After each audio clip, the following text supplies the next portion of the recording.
Hello guys, welcome back to our YouTube channel How to Use Basics. Today we are going to learn how to save passwords in Google Chrome. Open your Google Chrome, navigate to the website where you need to enter a password, then enter your login information, your username and password. Enter your login information. After logging in, Chrome will prompt you to pop up asking if you want to save password. Click on save to store the password in Chrome. You can also do it manually by saving password. Open Chrome setting, then click on the three vertical dots in the top right corner. Select settings from the drop down menu. Go to autofill settings.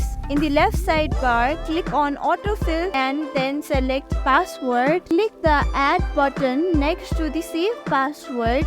Enter the website URL to your username and password. Click save. View or edit password. Under save password, you find the site you want to view or edit. Click the three vertical dots to the entry and select edit or delete.